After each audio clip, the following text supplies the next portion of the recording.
8 things single women especially have to learn from the joyous, beautiful, God-loving, and kind-hearted woman called Iyabo Alice Ojo. Hello everyone, you're so much welcome. Watching videos, seeing people happy, seeing things done properly, and you're just excited. Iyabo Ojo ayo maniti baje lai. Àmín láṣẹ Èdùmàrè. But do we know that for every successful outcome téèyàn bá ní in life, do people really want to be in the mud that you've experienced before you made it? Not everyone. So what are the lessons that you learn? If there's one woman who has carried the toga of a single woman, like for the most part of her adult life, is Iyabo Ojo. We are going to do another video. You can check next video where she was crying years ago and she shared her journey. Tó ń sunkún nínú fídíò yẹn pé bí ọ̀rọ̀ marital life òun ṣe rí. Àmú ìyẹn wá fún yín pẹ̀sẹ̀. Ṣùgbọ́n eléyìí ẹ jẹ́ ká concentrate lórí kill and learn. Now, for whatever statistics you use, out of almost every 10 mature women tó ti wà marriageable age, tó ti marry rí, or that you are expecting them to be married, bóyá bí márùn nínú wọn to the single women, if not up to 7, because the rate at which women are walking out of their marriages these days is alarming. But who? Ta ló hùn kó di single woman? Kò sẹ́ni tó hùn, ṣùgbọ́n àkọọ́lẹ̀ olúkálùkù ńkọ́ kò lè tà sí. So let's go quickly into those points that I want to share. Of course, you might have more to share. You can add in the comment section. The first thing is, as a woman, as much as to bá ti pé 18 and above, one thing you owe yourself is a high level of self-awareness. Do you know yourself? Do you understand your temperament? Do you know what you can take? Do you know your own definition of suffering, managing, and having abundance? Do you know when to walk away from any abusive relationship or situations? Can you be at peace in your own mind, in the corner of your room? That's one major thing. See, a woman should know. And in this case, especially a single woman, before becoming single. The next one is, Osulo, jama to feed your kids. Because if you find yourself in a situation, when you even get married, start thinking, ọmọ mélòó ni mo lè adequately and emotionally and psychologically and financially take care of? Is your own 1? Is your own 2? Is your own 5? Is your own 10? Because no matter how loving and caring your husband is, the onus or the bulk of the work in nurturing children falls on the children. But if you marry a man who is responsible to take care of the home, you are still expected to spend a larger percentage of your time and attention on the children more than the man.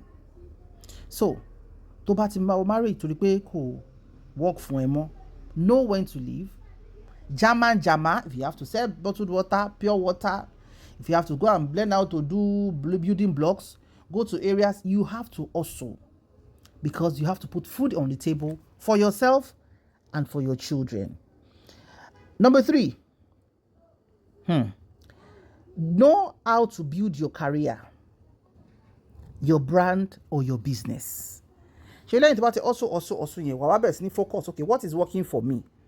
Is it selling of properties that I want to start doing? Is it this, you want to be a teacher, you want to be a nurse, you want to start whatever business? Now define your career, and you should be aggressive about building it. Building your integrity, building your values, and making sure that you understand whatever it is that is your purpose. You know why important. Now, Matushe, number 4. You are not an island, though. In the course of building your children, building your business, being a daughter to your parents, you have to build network. You need to have quality friends. You have to be kind to people. You have to touch lives. Because surely at this stage, you build career, now you're comfortable. You're not looking for crumbs from any man. Nor are you desperate that the next one that tells you I love you, bye. You're able to be thoughtful. Because wàá experience eléyìí wàá fi ṣọgbọ́n, wàá bó ṣe lè adapt àti build network ẹ wàá make sure pé àwọn èèyàn tó wà in your corner kò ń ṣàwọn oníchóchóchó kò ń ṣàwọn arógo bẹ́ sí gbé kò ń ṣàwọn tó máa ráwọn èèyàn tó ń ṣe oríire torí máa ta wọ́n tí fún wọn máa lọ papọ̀. You have to choose jealously the kind of network you want for yourself. Now, come on, number 5. You need to have a heart of forgiveness. So you need to know how to forgive. Now, when you just split from your husband or something, of course you're going to be hurt. Most times it's normally very messy from the beginning. Because we are shaking. But for whatever reason, for you to enjoy your life, for you not to define your life from that point, from bitterness. If you let your bitterness define you, you are going to be a hungry, a bitter, a frustrated woman. And even if you meet a good man, surely your aura of toxicity, ó máa lé àwọn alálùbáríkà ọkùnrin sálárẹ̀ àtàwọn olóore tó fẹ́ ṣorí fún ẹ. Because kó tó sọ kíní kan báyìí, ó ti mépè fún bàbá àwọn ọmọ ẹ. Kó tó ṣe kíní kan báyìí, ó ti rán ayé lálàá sí. Kó tó ṣe kíní kan báyìí, you just become grumpy. And you don't need that if you really want to enjoy your life. Tó wùn ẹ́ láti gbélé ayé ẹ dáadáa. So be a sweetheart to the necessary people at necessary times. Be a sweetheart. Be there for people. Let them know, oh, you are a good person. Not that you are free. No. But build your stand and define what is necessary and decide when to be kind at necessary times. Number 6, so we pay, take care of yourselves. Tọ́jú ara ẹ. You can't be in your 30s and 40s insane. O lè fẹ́yìn kéyìn ẹ ṣe kíní tó bá lówó láti lọ ṣe veneers. Lọ lo mi ní sọ anything. Ẹ lọ orí kíní lẹ́wà. Ẹ lọ Google ẹ àbí kẹ́ lọ YouTube. There are some home remedies. Know how to use it. Be consistent. Set your skincare routine. Tó o bá lówó láti ra clearance. Tó o lówó láti ra Dr. Rochelle. Má dé àgbọn àti òrí. Kó lo Vaseline. Know what works for you. Drink a lot of water. Exercise. Má jẹ́ kí ara ẹ go. Women, when we start having children, we start letting ourselves go because we are saddled with a lot of kí lọ́mọ mi máa jẹ, kí lọ́mọ mi máa wọ̀, mo fẹ́ sáré lọ ra kíní kan, mo fẹ́ lọ ṣe kíní kan business mi. My darling, learn how to steal time. So on Saturday mornings before 12 o'clock, tó o bá ní business tó fẹ́ lé at that time, jókòó kó tọ́jú ara ẹ láti orí ẹ̀ sí ìkànnà ẹsẹ̀ fọ́rún ẹ. Take care and pite tó bá dákìn lọ sómi ìfẹ́ dárúkọ kankan bí ẹ lọ sórí YouTube kẹ́ lọ wò ó. Go on intermittent fasting. It helps for your body to reinvent itself, for you to take care of yourself, for you to look hydrated. The bags under your eyes, you don't sleep enough. Be jealous about your sleep. Set boundaries for yourself. Ra paint 100 naira, top paint ra remover 50 naira. Change nail polish kojo èèyàn. Na pikin you born, you know kpai person. Let your children look at you and be like, àwọn kan wà tẹ́ pé tó bá rí ìyá wọn gan look presentable jù wọ́n lọ. Nígbà tó ń ti gbé gbogbo ẹrù ayé láyà. Ọkọ mi fi mí lẹ̀ àbí mo fọkọ lẹ̀, ṣé ìwọ̀n ní end of the world ni? There is more to life. Because you're seeing Iyabo Ojo now. She's done a lot of work. Please watch out for the next video. I'm going to analyze what she said her marriage was from the beginning till táwọn fi dàgbà yìí. So, I can't talk more on hygiene enough. Look attractive, look beautiful. Aṣọ tó bá ti jájẹ. Boxers tó ń wọ̀ ọ́nú ilé àbí ṣòkòtò tó ń wọ̀ nílé ti jájẹ. Tó o bá lówó lọ́gán or kó lọ change kó lọ sí ibi tó ti ń ta thrift. Wọ́n wà online, wọ́n wà offline. Change ẹ̀ kó look presentable. Èèyàn ni ẹ́, ìwọ náà deserve all the love. Don't bury yourself in the I'm taking care of my children. Kí o wá dàbí what we cannot talk about. That is not self-care. The moment you start taking care of yourself, the universe too will realize and give it to you back.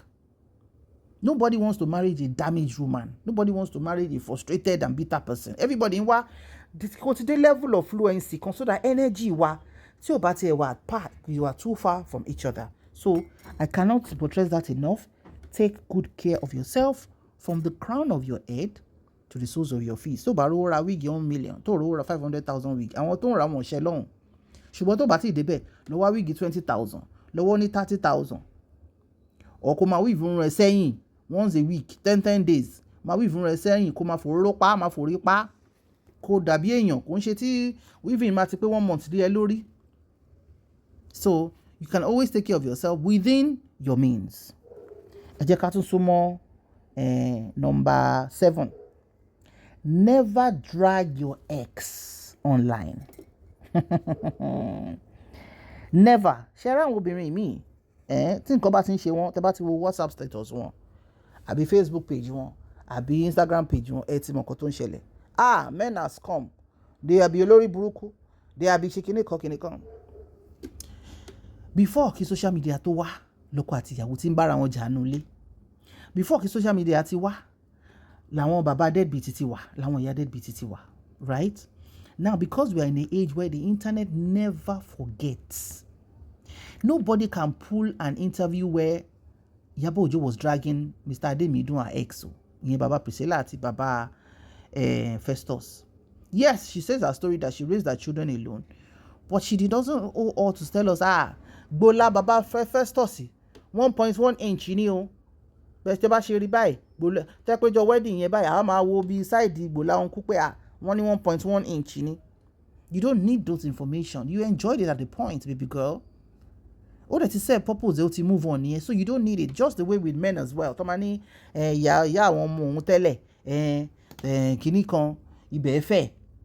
People that think like that are very little in their minds. You have to handle your situation in a way that you're not looking silly and stupid to the next responsible man.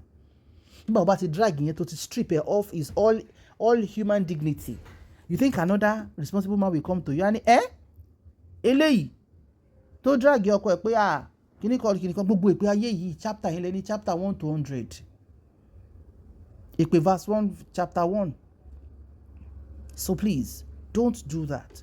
If you want to deal with him ṣe bẹ́ẹ̀ ti fẹ́ ra yín rí bójú orí fóònù ẹ ṣépè fúnra yín tó bá wọ̀n yín tó bá yẹ pé wọ́tẹ́ pé ìpè ti jogún ilé ayé ẹ ṣépè fún tó bá dẹ̀ kí n ṣe lépè tó bá ṣe nǹkan tó dùn ẹ̀ àbí bẹ́ẹ̀ kò wá wà àwọn ọmọ ẹ̀ or something, send him a message or something, but don't bring it on social media. It's not good for you and most importantly your children. Can you imagine báwọn ẹlẹ́gàn bá ṣe lo gbogbo bóyá tí àbọ̀ bá ti bú ọkọ ẹ̀ ńgbà yẹn tó ti ṣe kinní kan wọ́n máa pull it out ń sẹ́yìn ní táwọn máa sọ, but you can't find any of that on the internet. So for that, Iyabo, well done. It's as you saw a day like this many years ago. Ọmọ àgbà ni ẹ́. You know you've always told us pé ọmọ grandma ni ẹ́. Àwọn tó mọ side ibi tó dàgbà sí náà wọ́n mọ màmá pé màmá tó ní owó lọ́wọ́ ni tọ́dẹ̀ tọ́ ẹ. So you know that local OT intelligence, you have it a lot, and that's why you're able to navigate through all the storms tí o ti rí. Ẹ jẹ́ ká wá mú number 8. Forgive yourself. The moment you leave your husband as a single woman and you decide to do your single motherhood by yourself, of course, you need to marry 2 stars now. You see some men who think that you are now available for every man. You see some men that just likes the way you're responsible to your children. Ó lè pàdé ọkùnrin kan kẹ́ máa fẹ́ra yín kó dẹ̀ wò pé òkè ó fẹ́ bẹ̀rẹ̀ san school fees àwọn ọmọ ẹ̀. Bóyá tí nǹkan dẹ̀ á work mọ́, don't be bitter, move on. This discussion is not for ọmọ kékeré o. Mature mind ní discussion yìí ló wà fún. So o lè rí married man kan kó lóun wà interested nínú ẹ̀ tó pé mi ò fẹ́ dá lé yín rú mi ò ṣe. Ṣé Iyabo Ojo ò déètì àwọn tó bá ti ní ó lè ti déètì married men rí now, but she was wise enough láti máa bímọ kiri bí ẹyẹ. She was wise enough, and this is to single women. It is not every man you date that is taking care of you that you now decide to now born children for. Especially if you're a kind of woman that the one you born before, you're not fi responsibilities yẹn pa ọkùnrin yẹn. Obìnrin máa sọ fún mi pé the fact pé òun wá ẹlòmíì as a single woman ò mean pé òun sọ pé kó máa san school fees àwọn ọmọ òun náà. Iṣẹ́ ọ̀lẹ òun tó òun jẹ. I just want to have a companion. You don't necessarily have to do that. I'm not, ìwọ náà láwọn ọmọ ẹ̀ or whatever. So that's when you can stand, and when he brings rubbish, you move on. And so whatever, there's one saying, before you meet your prince, you must have kissed several frogs. So several frogs tó bá ti kiss yẹn ní àwọn nǹkan míì tó ní lè sọ síta pé at this point, why did I do this? Why did I do that? Forgive yourself. We women don't know how to forgive ourselves, and that's one thing men will always give themselves. And that's why men are a lot of times selfish. It is whatever they want, they want. And they move on. But we women, wà kékékéké lórí nǹkan tó lè change, ṣó fẹ́ ṣe rẹ̀ léṣe ni. Forgive yourself, baby girl. Tó bá ní láti gbàdúrà kó gbàwẹ̀ as long as tó pààyàn, tó dẹ̀ lọ bá tèèyàn jẹ́. Forgive yourself. Bó ti ra àwọn orin kan, ṣé Iyabo náà wọ́n sọ pé ó date kinní kan, ó date pastor kinní kan ni. And one thing about Iyabo, if she doesn't want to talk about something, Shana, she's not going to talk about it. Peradventure, she has dated one or two people that is popular before. I shall voice note but that senator, but that Kobai, or whatever. She will not come out and deny them. That's who she is. She's a mature woman. You walk on the logbewa, enjoy ara wa ni kò dé move on. So she must have really tried. Being alone for 20-something years is not rice and beans. But you see, in everything, at least as at now, that she has a loving man, Polo, who is a multi-millionaire, a music promoter, tó gbé dání gidi. Ọkùnrin tí ò ní kó stop movie, ọkùnrin tí ò ní kó stop influencing, ọkùnrin tí ò ní kó má ráyè tàwọn ọmọ ẹ̀ mọ́, tó gbà á bó ṣe rí tó dẹ̀ wò pé wo Mr. Man, mi ò stress ara mi àbímọ o, mi ò dẹ̀ fẹ́ dá tag marriage mọ́, jẹ́ kára máa gbádùn ara wa. And she said it that she has an open ticket. Tọkàn bá wà ní Dubai, òun lọ bá. Tó bá wà ní America, òun lọ bá. What else are we looking for? Like I said, this is a discussion for mature people, not young. This is 2025. This is not 1900. Ṣó ti yẹ tẹ́ pé wọn ò bá máa wà pín inú marriage kó wà miserable, ibi tó máa kú sí nìyẹn. Ìyẹn kọ́ ló ń ṣẹlẹ̀ báyìí, àfi wọ́n tá bá ti fi sílẹ̀ tí training ti fi ẹlẹ̀ sẹ́yìn. These days you have to know yourself, you have to be able to work on yourself financially, psychologically, emotionally, kó dúró dédé, kó stand gidigba. How long is it going to take you to build your wealth? It might be 1 year, it might be 5, it might be 10, it might be 20. Start building it. Believe in whatever craft you're doing. Rome was not built in a day. The moment you forgive yourself, àwọn ọ̀rẹ́ tó bá necessary kó dáríjì, you also forgive them. Ìtí ò bá necessary, fi sí wọ́n sílẹ̀ kan máa gbó. Àkìtì torí gbígbó ká pajá. So tó bá lóun fẹ́ máa gbó lórí progress ẹ jẹ́ kó máa gbó lọ kí wọ́n máa ṣe progress ẹ lọ. So not all marriages, and this to all women who have stated marriage, not all marriages are going to end in happily ever after. Because nǹkan tó wà lẹ́yìn ẹ̀fà ó máa ń ju ìje lọ. So when you're not having it good, nobody is telling you to leave your husband. It is toko to ba wun ni kò ṣe, but do you. So those are the 8 points and the added jara that I've added for single women to look out for, so that irú ọjọ́ tó bá ń ṣe ayẹyẹ fún ọmọ ẹ báyìí, a lè yẹ, because ká má parọ́, ká yọ ọ̀tẹ̀gàn kúrò, káwọn ní toxicity lọ gbé sniper mu. Ó yẹ Iyabo Ojo, ó dẹ̀ máa yẹ títí láéláé ni. So single women, look for your own sweet spots, dominate it, and never give up on yourself and your children. And in whatever situation, má ká ọmọ ẹ̀ sílẹ̀ o. Èébú ọ̀la tí kì í tán láéláé ni. Ire ni o. Ire.